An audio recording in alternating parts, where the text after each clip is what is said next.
अस्सलाम वालेकुम my dear students. आज हम डिस्कस करेंगे बहुत ही सिंपल और बहुत ही बेसिक टॉपिक्स हैं हाइड्रोजन के।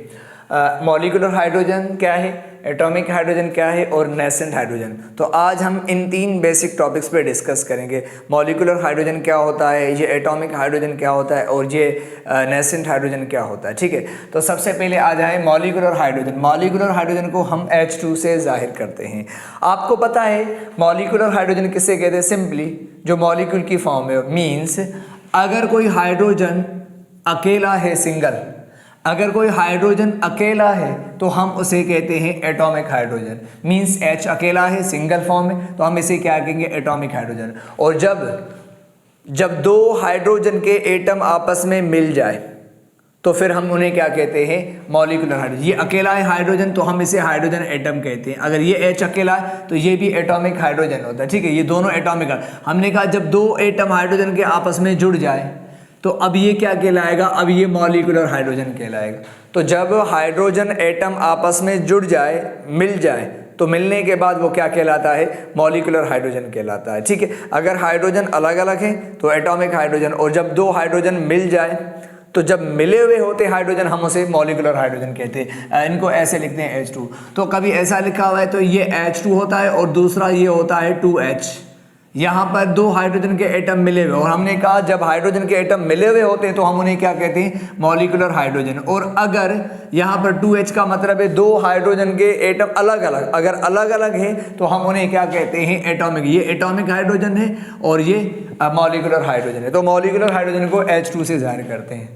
अब मॉलिक्यूलर हाइड्रोजन के बारे में सबसे पहली point, it is known as a ordinary hydrogen. हम मॉलिक्यूलर हाइड्रोजन को ना ऑर्डिनरी हाइड्रोजन भी कहते हैं। ऑर्डिनरी हाइड्रोजन क्यों कहते हैं? क्योंकि हमें हाइड्रोजन ऑर्डिनरी फॉर्म में, मतलब हाइड्रोजन जो है वो नॉर्मली H2 इस फॉर्म में एग्जिस्ट करता है। तो जो भी चीज़ जिस फॉर्म में रहती है हम उसे ऑर्डिनरी फॉर्म कहते हैं। ठीक है, तो अब मुझे बताओ हाइड्रोजन हमें दुनिया में किस फॉर्म में मिलता है? H की फॉर्म में मिलता है? नहीं। H+ की फॉर्म में मिलता है? नहीं। H- की फॉर्म में मिलता है? नहीं। हाइड्रोजन किस फॉर्म में मिलता है? हाइड्रोजन हमें H2 की फॉर्म में मिलता है। तो जो जिस फॉर्म में मिलेगा हम उसे ऑर्डिनरी नाम देंगे। तो अब मुझे आप बताओ कि हमें हाइड्रोजन H2 मॉलिक्यूलर हाइड्रोजन की फॉर्म में मिलता है, क्योंकि मॉलिक्यूलर हाइड्रोजन की फॉर्म में हाइड्रोजन बहुत स्टेबल होता है, तो इसीलिए हम क्या कहते हैं कि मॉलिक्यूलर हाइड्रोजन को हम ऑर्डिनरी हाइड्रोजन भी कहते हैं। मींस ऑर्डिनरी जो हाइड्रोजन है, आमतौर पर जो हमें हाइड्रोजन मिलता है वो H2 की फॉर्म में मिलता है, इसलिए हम मॉलिक्यूलर हाइड्रोजन को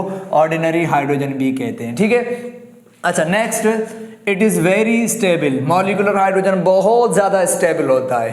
क्यों स्टेबल होता है? आपको पता है इसलिए स्टेबल होता है। एक्चुअली आप जानते हैं कि ये एक हाइड्रोजन है, ये क्या है? ये एक हाइड्रोजन का एटम, इसके पास एक इलेक्ट्रॉन है। ये दूसरा हाइड्रोजन का एटम है, इससे भी एक इलेक्ट्रॉन है। अब मुझे बताओ इनके पास भी एक इलेक्ट्रॉन है, इनके पास भी एक इलेक्ट्रॉन है। इनको कितने चाहिए अपना शेल कंप्लीट करने के लिए? एक इलेक्ट्रॉन चाहिए। इनको कितने चाहिए अपना शेल कंप्लीट करने के?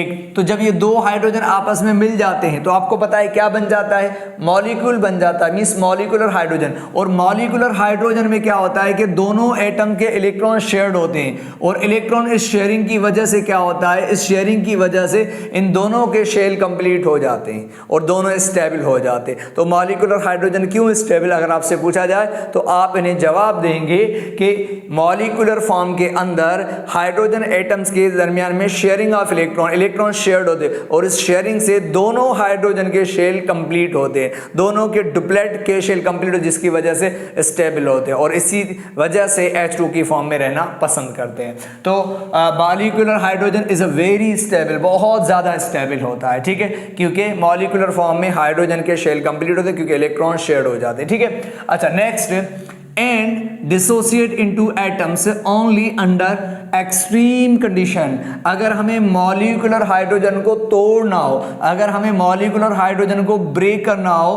तो only under extreme, normal condition पे मॉलिक्यूलर हाइड्रोजन ब्रेक नहीं होता, क्योंकि मॉलिक्यूलर हाइड्रोजन बहुत ज्यादा स्टेबल होता है। इनके दरमियान में जो बॉन्ड है वो भी काफी स्टेबल, मतलब काफी स्ट्रांग होता है। तो मैंने लिखा है कि अगर हमें मॉलिक्यूलर हाइड्रोजन को एटम्स में अगर तोड़ना हो तो ओनली, वो सिर्फ अंडर एक्सट्रीम कंडीशन है। तो आप एक्सट्रीम कंडीशन प्रोवाइड करेंगे, फिर जाके ये मॉलिक्यूलर हाइड्रोजन ब्रेक हो जाएगा, किसमें? एटम्स के अंदर।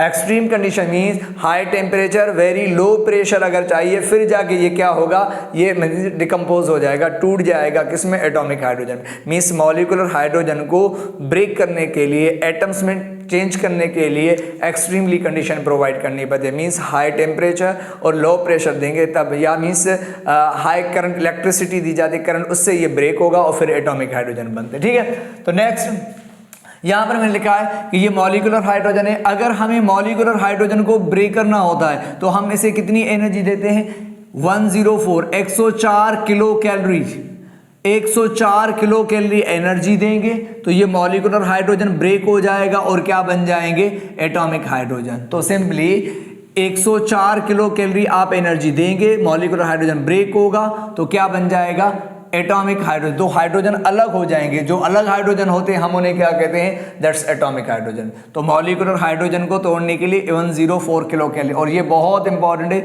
ये बेसिक क्वेश्चन आता है कि पूछा जाता है कि हाइड्रोजन जो मॉलिक्यूल होता है उसकी डिसोसिएशन एनर्जी, मैंने उनको तोड़ने के लिए कितनी एनर्जी चाहिए, 104 किलो कैलोरी पर मोल, किलो जूल में, किलो कैलोरी पर मोल इतनी चाहिए। अच्छा, ये जो एनर्जी होती है ना, ये पर मोल, एक मोल की एनर्जी होती है, ये एक हाइड्रोजन के मॉलिक्यूल्स की नहीं, पर मोल की एनर्जी होती है, ये ज़हन में रख लेना।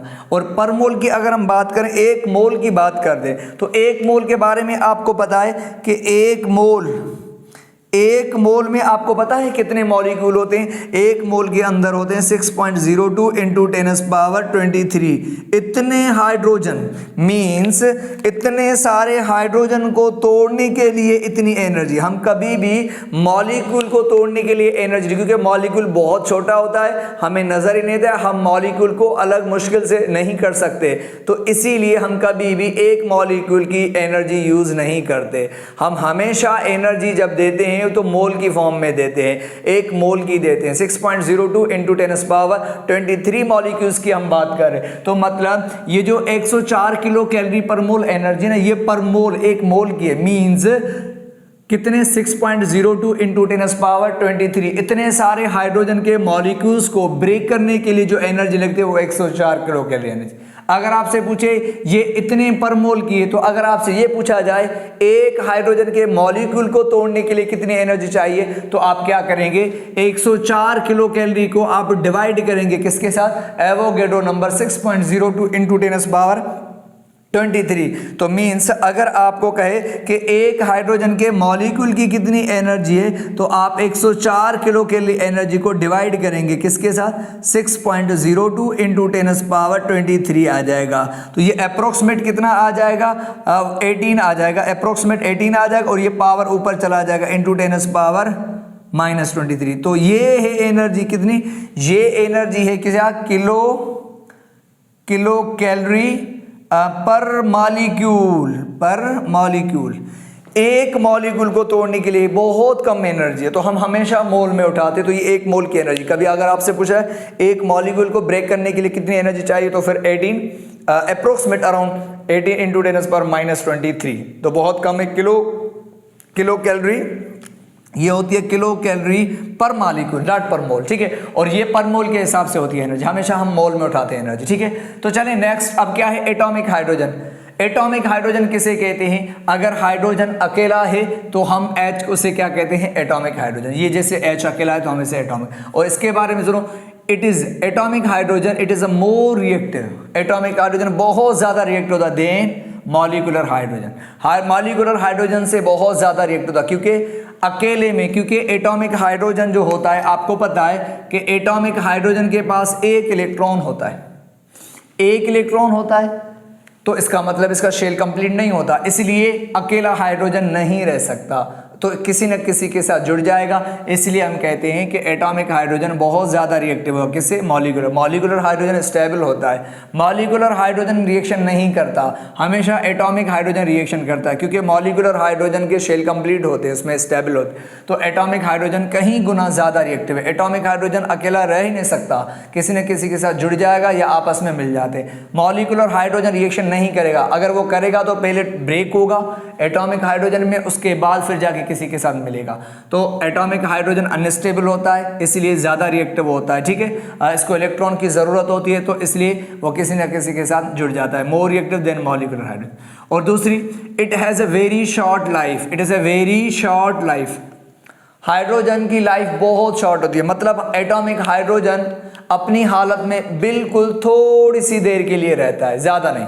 जैसे ही अलग होगा, अकेला बनेगा, तो उसी वक्त इमीडिएटली किसी न किसी के साथ जुड़ जाएगा या आपस में मिल जाए। मैंने लिखा है ना, इट हैज़, एटॉमिक हाइड्रोजन की जो लाइफ है बहुत ही शॉर्ट होती है, हैंस इसलिए क्विकली कंबाइन, वो क्या करते हैं, वो जल्दी आपस में मिल जाते हैं टुगेदर और to form molecular hydrogen again, दोबारा मॉलिक्यूलर हाइड्रोजन बना रहे। मीन्स अगर आप मान लो, अगर आप मॉलिक्यूलर हाइड्रोजन ब्रेक करेंगे, सपोज करें ये मॉलिक्यूलर हाइड्रोजन आपने इनको तोड़ दिया, तो इससे क्या बन गए, दो हाइड्रोजन अलग हो गए। अब इन्हें क्या कहते हैं हम, एटॉमिक हाइड्रोजन। तो हमने कहा ये जो एटॉमिक हाइड्रोजन होते हैं ना, जैसे ही बन जाएंगे तो ये थोड़ी देर के लिए बनेंगे और उसी वक्त ही क्या करेंगे, ये उसी वक्त ही ये आपस में मिल जाएंगे, या आपस में मिल जाएंगे या कोई और आएगा तो उनके साथ भी मिल जाते हैं, ठीक है। तो ये नहीं रह सकते ज़्यादा, इसलिए इनकी लाइफ बहुत शॉर्ट होती है, क्योंकि ये अनस्टेबल होते हैं, उसी वक्त ही किसी न किसी के साथ जुड़ जाते हैं, ठीक है, या आपस में मिल जाते हैं या किसी और के साथ दोबारा मॉलिक्यूलर हाइड्रोजन बना लेते हैं, ठीक है।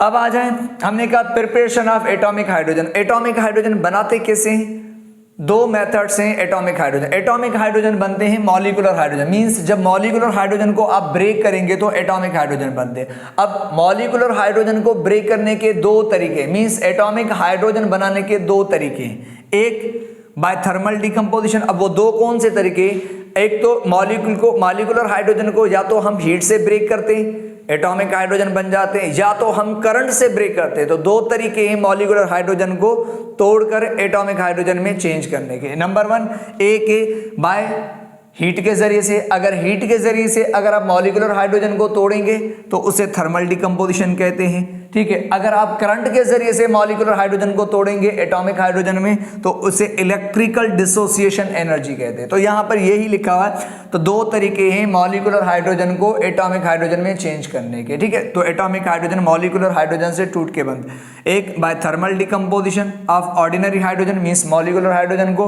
हीट के जरिए से तोड़ा जाता है, और दूसरा इलेक्ट्रिकल। नंबर वन, हीट के जरिए से ये हाइड्रोजन मॉलिक्यूलर हाइड्रोजन है। अब हम आपको पता है कि मॉलिक्यूलर हाइड्रोजन को तोड़ने के लिए 104 किलो कैलोरी एनर्जी चाहिए, तो हम 104 किलो कैलोरी एनर्जी देंगे तो मॉलिक्यूलर हाइड्रोजन ब्रेक होगा और एटॉमिक हाइड्रोजन बन जाएंगे। लेकिन आपको पता है कि 104 किलो कैलोरी एनर्जी देने के लिए, प्रोवाइड करने के लिए हमें हीट कितनी चाहिए, कितना टेम्परेचर, 5000, अराउंड 5000 सेंटीग्रेड हम हाइड्रोजन को हीट करेंगे। इतना सारा टेम्परेचर देंगे जब हाइड्रोजन को, तो फिर 104 कैलोरी एनर्जी मिलेगी, फिर जाके मॉलिक्यूलर हाइड्रोजन ब्रेक होगा, फिर जाके एटॉमिक हाइड्रोजन। तो मीन्स मॉलिक्यूलर हाइड्रोजन को हीट के जरिए से अगर आप तोड़ेंगे तो आपको 5000 सेंटीग्रेड टेम्परेचर देना पड़ेगा, और ये टेम्परेचर बहुत हाई है, इसलिए हमें 5000 सेंटीग्रेड टेम्परेचर हासिल करना बहुत ही मुश्किल होता है यहाँ पर, ठीक है। तो इसलिए कि हीट के जरिए से हम थर्मल डिकम्पोजिशन नहीं करते, क्योंकि बहुत ज्यादा टेम्परेचर चाहिए, ठीक है। तो थर्मल डिकम्पोजिशन, इतना सारा टेम्परेचर, 104 किलो कैलोरी एनर्जी देने के लिए आपको इतना टेम्परेचर देंगे, 104 किलो कैलोरी एनर्जी मिलेगी, हाइड्रोजन ब्रेक होगा, फिर जाके एटॉमिक हाइड्रोजन, और ये है थर्मल डिकम्पोजिशन, एक तरीका है। दूसरा मेथड हाइड्रोजन बनाने का, एटॉमिक हाइड्रोजन, इलेक्ट्रिकल डिसोसिएशन। हम करंट के जरिए से भी मॉलिक्यूलर हाइड्रोजन को ब्रेक करेंगे और एटॉमिक हाइड्रोजन बना सकते हैं। वो कैसे बना सकते हैं आपको पता है, जैसे ये डिस्चार्ज ट्यूब होता है, आपको पता है ये डिस्चार्ज, हम करंट के जरिए से मॉलिक्यूलर हाइड्रोजन को कैसे ब्रेक करेंगे, ये देखें आप, मॉलिक्यूलर हाइड्रोजन को हम इस तरीके से ब्रेक करें। ये एक डिस्चार्ज ट्यूब हो, इसमें दो मेटल की प्लेट्स लगाएं, और इन दो मेटल की प्लेट को किसके साथ कनेक्ट करेंगे, आप इनको कनेक्ट करेंगे हाई वोल्टेज के साथ, एक को नेगेटिव के साथ, एक को पॉजिटिव के साथ। ये कैथोड प्लेट है और ये एनोड प्लेट है, ठीक है, ये कैथोड है और ये एनोड। अब आपको पता है यहां पर ये वोल्टेज। अब आप क्या करें, एक दूसरी सबसे इंपॉर्टेंट, जब भी आप मॉलिक्यूलर हाइड्रोजन को करंट के जरिए से तोड़ेंगे तो आप अंडर रिड्यूस प्रेशर पे प्रेशर कम रखेंगे। मींस ये डिस्चार्ज ट्यूब है, सबसे पहले इस डिस्चार्ज ट्यूब में से एयर को निकालेंगे। एयर को निकालने से क्या होगा, अंदर प्रेशर रिड्यूस हो जाएगा, और जब प्रेशर रिड्यूस हो जाएगा फिर आप इसमें हाइड्रोजन गैस फिल करेंगे। इसमें ये हाइड्रोजन गैस के मॉलिक्यूल है, मान लो ये हाइड्रोजन गैस के मॉलिक्यूल। अब प्रेशर अंदर लो होगा, जैसे ही वोल्ट ऑन करेंगे तो आपको पता है कि यहाँ से कैथोड से यहाँ से करंट फ्लो करेगा, और जैसे ही करंट कैथोड के एनोड की तरफ जाएगा फ्लो करेगा, जैसे ही फ्लो करेगा करंट जाएगा तो जो मॉलिक्यूलर हाइड्रोजन है उनको ब्रेक करता हुआ जाएगा ऐसे, ठीक है। तो जैसे ही हमने कहा यहाँ क्या करें, यहाँ पे इलेक्ट्रिक करंट के जरिए से जैसे ही हाई वोल्टेज अप्लाई करेंगे तो करंट कैथोड से एनोड की तरफ फ्लो करेगा, और इससे क्या होगा, मॉलिक्यूलर हाइड्रोजन ब्रेक हो जाएंगे और क्या बन जाएंगे, ये बन जाएंगे एटॉमिक हाइड्रोजन। क्या बन जाएंगे, ये एटॉमिक हाइड्रोजन तैयार हो जाएंगे, ठीक है। तो यहाँ पर आप मुझे बताओ मॉलिक्यूलर हाइड्रोजन को आपने किसके जरिए से तोड़ा, इलेक्ट्रिसिटी के करंट के जरिए से। तो हम क्या कहते हैं, इलेक्ट्रिकल डिसोसिएशन कहते हैं। और प्रेशर रिड्यूस करेंगे। सर अगर हम प्रेशर रिड्यूस ना करेंगे, मैंने कहा अगर प्रेशर रिड्यूस नहीं करोगे तो फिर ये करंट फ्लो नहीं करता, प्रेशर की वजह से करंट इधर से उधर नहीं जाता, इसलिए प्रेशर कम रखोगे। प्रेशर कम रखने से क्या होगा कि अगर प्रेशर, हवा का प्रेशर कम होगा तो फिर ये करंट इजीली यहाँ से वहाँ तक फ्लो करेगा, जिससे मॉलिक्यूलर हाइड्रोजन टूट जाएगा, ठीक है। तो इससे आपको एटॉमिक हाइड्रोजन, तो यहाँ पे लिखा मॉलिक्यूलर हाइड्रोजन को हम इलेक्ट्रिक डिस्चार्ज में डालते हैं, हम इलेक्ट्रिसिटी से तोड़ेंगे और एटॉमिक हाइड्रोजन बन जाते हैं, लेकिन अंडर रिड्यूस प्रेशर, प्रेशर कम रखेंगे। कितना प्रेशर, 1 मिलीमीटर मर्क्यूरी से लेकर 0.1 मिलीमीटर मर्क्यूरी, मीन्स या टॉर भी कह सकते हैं, ठीक है। अच्छा अब आ जाए, most of reaction of atomic hydrogen takes place at ordinary temperature.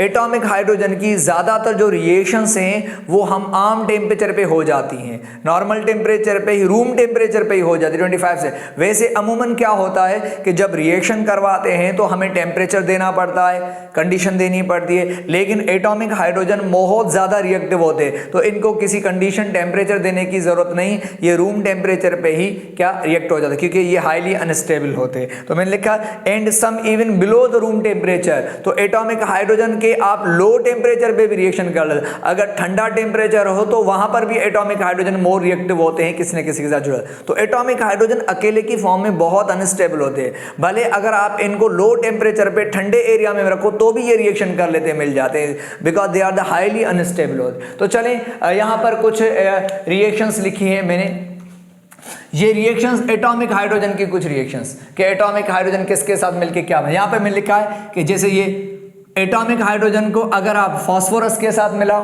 कोई कंडीशन देने की जरूरत नहीं, ये एटॉमिक हाइड्रोजन 3 डायरेक्ट फास्फोरस के साथ मिलके क्या बना लेते हैं, PH3, और PH3 को हम कहते हैं फास्फाइन।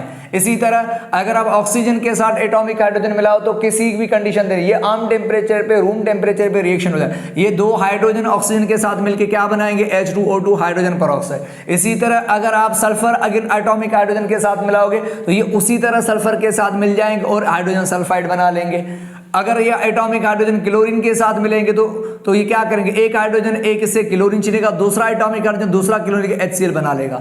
इसी तरह अगर आप एटॉमिक हाइड्रोजन कॉपर ऑक्साइड के साथ मिलाए तो आपको पता है ये एटॉमिक हाइड्रोजन इतने रिएक्टिव है कि इस बेचारे कॉपर को भी नहीं छोड़ते, तो ये क्या करते हैं कि ये एटॉमिक हाइड्रोजन इस कॉपर से ऑक्सीजन छीन लेते हैं, ऑक्सीजन लेके और H2O की फॉर्म में कल्टी हो जाते हैं और कॉपर बेचारे को अलग कर देते। अब मुझे एक बात बताओ, यहाँ पे बहुत ही बेसिक क्वेश्चन है, आपको पता है जो ऑक्सीजन देता है हम उसे क्या कहते हैं, ऑक्सीडाइजिंग एजेंट, और जो ऑक्सीजन लेता है हम उसे क्या कहते हैं, रिड्यूसिंग। तो मुझे आप बताएंगे यहाँ पर कि ये जो एटॉमिक हाइड्रोजन है ऑक्सीजन ले रहे हैं, दे रहे हैं, ऑक्सीजन ले रहे हैं, अगर ऑक्सीजन ले रहे हैं तो हम इन्हें क्या कहेंगे, दैट्स एक्ट एज अ, ये क्या है, रिड्यूसिंग एजेंट। तो यहाँ पर एटॉमिक हाइड्रोजन क्या काम कर रहा है, तो यहाँ पर ये काम कर रहा है एक्ट एज ये रिड्यूसिंग एजेंट का काम कर रहा है। हम किसे क्या कहेंगे, यहाँ पर ये रिड्यूसिंग एजेंट है क्योंकि ऑक्सीजन ले रहा है और कॉपर को रिड्यूस कर रहा है, मीन्स अकेला कर रहा है। इसी तरह सिल्वर क्लोराइड, जब भी कोई किसी मेटल को अलग करे तो समझो वो भी रिड्यूसिंग एजेंट है। तो यहाँ पर सिल्वर क्लोराइड है, एटॉमिक हाइड्रोजन मिलाएंगे तो ये हाइड्रोजन क्या करेगा, इससे क्लोरीन छीन लेगा, क्लोरीन छीन के HCl की फॉर्म में कल्टी हो जाएगा और सिल्वर बेचारे को अलग कर देगा। तो ये भी क्या कर रहा है, मेटल को अलग कर रहा है, तो ये भी हम कह सकते हैं कि क्या है, ये भी रिड्यूसिंग एजेंट है। ठीक है, ऑक्सीजन ले या मेटल को अलग करे, हम उसे रिड्यूसिंग एजेंट, तो ये atomic hydrogen act as a reducing. Third one is a nascent hydrogen, बहुत ही आसान है और बहुत ही इंपॉर्टेंट। नेसेंट हाइड्रोजन भी एक्चुअली क्या है, ये नेसेंट हाइड्रोजन है, ये भी एटॉमिक हाइड्रोजन ही होता है, बट थोड़ा सा डिफरेंस है प्रिपरेशन का, ठीक है।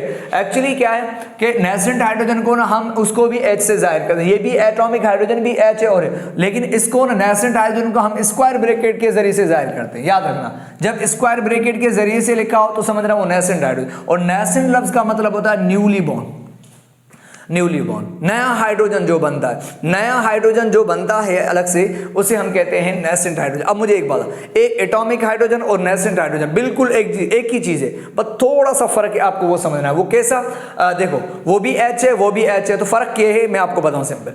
अगर आप मॉलिक्यूलर हाइड्रोजन को ब्रेक करेंगे तो उसमें से जो हाइड्रोजन बनेंगे, मॉलिक्यूलर हाइड्रोजन को जब आप ब्रेक करेंगे तो उसमें से जो हाइड्रोजन बनेंगे एटम, हम उन्हें एटॉमिक हाइड्रोजन कहते हैं। अगर मॉलिक्यूलर हाइड्रोजन से जो एटम बनते हैं हम उन्हें एटॉमिक हाइड्रोजन कहते हैं। अगर कोई एटम हाइड्रोजन का किसी कंपाउंड से बन रहा है, किससे, अगर किसी कंपाउंड से हाइड्रोजन का एटम बन रहा है तो हम उसे नेसेंट हाइड्रोजन कहते हैं। बस इतना सा फर्क है कि अगर कोई हाइड्रोजन का एटम, मॉलिक्यूलर हाइड्रोजन से जो एटम बनता है वो एटॉमिक हाइड्रोजन, अगर हाइड्रोजन का एटम किसी कंपाउंड से बन रहा है, अलग हो रहा है, तो हम उसे क्या कहते हैं, नेसेंट। और कंपाउंड से कब अलग बनता है, कब हाइड्रोजन का एटम कंपाउंड से बनता है, वो एक्चुअली रिएक्शन के दौरान बनता है। जैसे आपके सामने मैंने लिखा है अ हाइड्रोजन, ऐसा hydrogen atom that is form during the reaction, ऐसा हाइड्रोजन जो रिएक्शन के दौरान बने। कहां से बने, फ्रॉम कंपाउंड्स, कंपाउंड से बने, और वो भी हमेशा एटॉमिक स्टेट में ही बनता है। मैंने कहा ना बिल्कुल एटम की स्टेट में होता है, H ही होता है, लेकिन किसी कंपाउंड से, मैंने कहा अगर किसी कंपाउंड से हाइड्रोजन एटम बन रहा है तो हम उसे नेसेंट हाइड्रोजन लफ्ज देते हैं, मिस न्यूली बॉर्न, क्योंकि कंपाउंड से बना। अगर मॉलिक्यूलर हाइड्रोजन से जो एटम बनते टूटकर, वो एटॉमिक हाइड्रोजन कहलाते, ठीक है। तो ये भी, और हम इसे नेसेंट हाइड्रोजन टर्म्स देते हैं, मीन्स नेसेंट हाइड्रोजन भी एटॉमिक हाइड्रोजन ही है। तो वो एटॉमिक हाइड्रोजन जब किसी कंपाउंड से फ्रेशली तैयार होता है तो हम उसे, उसके लिए बस नेसेंट लफ्ज इस्तेमाल करते हैं, ठीक है। तो अच्छा, और ये भी क्या है, मैंने कहा it is also highly reactive, ये भी हाईली रिएक्टिव है एटॉमिक हाइड्रोजन की तरह, बिल्कुल। तो ये भी मोर एनर्जेटिक और हाईली रिएक्टिव, इसकी भी लाइफ बहुत शॉर्ट होती है, ये भी जल्दी किसी न किसी के साथ जुड़ जाता है या आपस में मिल जाता है, ठीक है। एग्जाम्पल अगर आपके सामने मैं उठाऊँ, जैसे यहाँ पर देखें, अब मुझे एक बात बताएं आप, अगर मैं आपको थोड़ा सा यहाँ समझा दूं तो आपको कहानी सारी समझ में आ जाएगी। अब मुझे एक बात बताओ, ये देखें, अगर मैं कहूँ ये कौन है, ये जिंक है, ये जिंक है, जिंक है, और यहाँ पर ये मैं HCl उठा रहा हूँ, यहाँ पे क्या है, ये क्लोरीन और ये HCl, और यहाँ पर भी ये क्लोरीन और ये HCl। अब आपको पता है HCl कंपाउंड है और जिंक मेटल है। अब क्या होगा, जैसे ही HCl और जिंक मिलाएंगे तो ये जिंक क्या करेगा, ये जिंक क्या करेगा, इस HCl से क्या लेगा, जिंक क्या करेगा, HCl से क्लोरीन लेगा। जैसे ही जिंक HCl से क्लोरीन लेगा तो ये हाइड्रोजन अलग हो जाएगा। अब ये जो हाइड्रोजन अलग हो गया ना थोड़ी देर के लिए, हम इस हाइड्रोजन को क्या नाम देंगे, नेसेंट। ये कहां से अलग हुआ, HCl कंपाउंड से अलग हुआ रिएक्शन के दौरान। तो जब कोई हाइड्रोजन का एटम रिएक्शन के दौरान किसी कंपाउंड से अलग हो जाए, एटम की फॉर्म में अलग हो जाता है, तो हम उसे नेसेंट हाइड्रोजन कहते हैं। तो अब इससे क्या कहे, ये नेसेंट है। फिर क्या करेगा ये जिंक, ये फिर जिंक क्या करेगा, ये इस क्लोरीन, ये भी HCl से क्लोरीन लेगा, तो इससे भी क्लोरीन लेगा, तो फिर क्या होगा, ये भी हाइड्रोजन क्या हो जाएगा, फ्री हो जाएगा। अब ये जो हाइड्रोजन अकेला हो गया एटम की फॉर्म में, हम इसे क्या कहेंगे, नेसेंट हाइड्रोजन कहते हैं। और यहाँ पर ये मॉलिक्यूलर हाइड्रोजन जब टूट जाता है तो यहाँ पे जो हाइड्रोजन बने ये एटॉमिक हाइड्रोजन, और यहाँ पे रिएक्शन के दौरान अगर किसी कंपाउंड से हाइड्रोजन बनते हैं तो हम उसे क्या कहते हैं, नेसेंट। तो ये दोनों क्या है, ये नेसेंट हाइड्रोजन। अब ये नेसेंट हाइड्रोजन भी बिल्कुल हाईली रिएक्टिव होते हैं, या आपस में जुड़ जाते या इनके साथ अगर कोई और आता है तो उनके साथ ये मिल जाते और एक नई प्रोडक्ट बना लेते हैं रिएक्शन में, ठीक है। तो ये नेसेंट हाइड्रोजन। अब आ जाए, तो मैंने यहाँ पे रिएक्शन लिखा है कि ये जिंक है और ये HCl है। तो जिंक क्या करेगा, इन HCl से क्लोरीन लेगा, जैसे ही क्लोरीन लेगा तो ये हाइड्रोजन अलग हो जाएंगे, एटम की फॉर्म में अलग हो जाएंगे, और हम इन्हें क्या कहेंगे, नेसेंट हाइड्रोजन कहेंगे। और इनको स्क्वायर ब्रैकेट से जाहिर किया जाता है क्योंकि ये कंपाउंड से बने रिएक्शन के दौरान, तो हम इन्हें नेसेंट और हाइड्रोजन कहते हैं, ठीक है। अब आ जाए यूजेस ऑफ एटॉमिक हाइड्रोजन। ये एटॉमिक हाइड्रोजन हम कहाँ यूज करते हैं, हम एटॉमिक हाइड्रोजन क्यों बनाते हैं और कैसे बनाते हैं, और एटॉमिक हाइड्रोजन की इंपॉर्टेंस क्या है, यही बहुत इंपॉर्टेंट टॉपिक है, यकीन करें। एक्चुअली क्या है ना, ये जो एटॉमिक हाइड्रोजन है इसके यूजेस क्या है, सबसे मैंने लिखा atomic hydrogen is used to produce atomic hydrogen torch.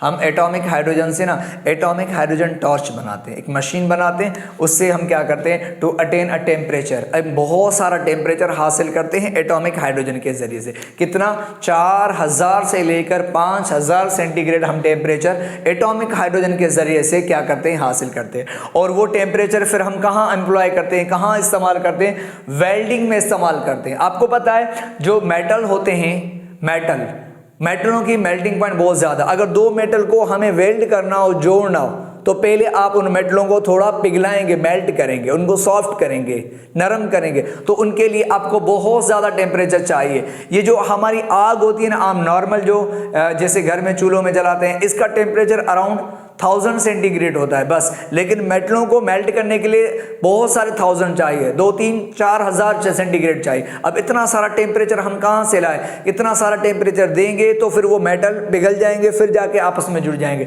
इसीलिए हम बहुत ज़्यादा टेम्परेचर हम कहाँ से, एटॉमिक हाइड्रोजन से हासिल करते हैं। मैंने कहा तो एटॉमिक हाइड्रोजन से हम बहुत हाई टेम्परेचर हासिल, और उस टेम्परेचर के जरिए से हम वेल्डिंग करते हैं। किसको, एल्यूमिनियम के जो अलॉय होते हैं हम उनको वेल्ड करते हैं, या हाई क्रोमियम और जो निकिल के स्टील्स होते हैं, एलॉय होते हैं ये भी स्टील, तो क्रोमियम और जो निकिल के स्टील होते हैं उनको भी जब जोड़ते हैं तो उनके लिए भी हम एटॉमिक हाइड्रोजन टॉर्च इस्तेमाल करते हैं, क्योंकि इससे बहुत ज़्यादा टेम्परेचर मिलता है। उस टेम्परेचर के ज़रिए से हम, तो किस तरीके से मैं आपको ये भी समझा रहा हूँ किस तरीके से हम इनको वेल्ड करते हैं। तो ज़रा अगर आप देखें, मान लो सपोज करो, अगर मान लो ये दो मेटल की प्लेट्स हैं, मान लो ये दो मेटल की प्लेट्स हैं, ये दो मेटल की प्लेट है, ठीक है।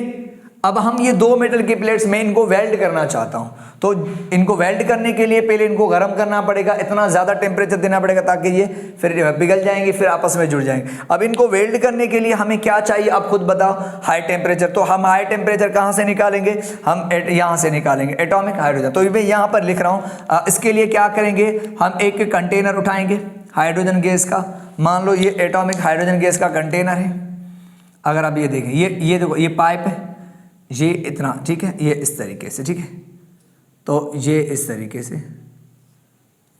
यहाँ पर मैं लिख देता हूँ, ये एक एटॉमिक हाइड्रोजन का सिलेंडर है, ठीक है, ये सिलेंडर है, मान लो ये सिलेंडर है, ये एटॉमिक हाइड्रोजन का सिलेंडर है, ठीक है।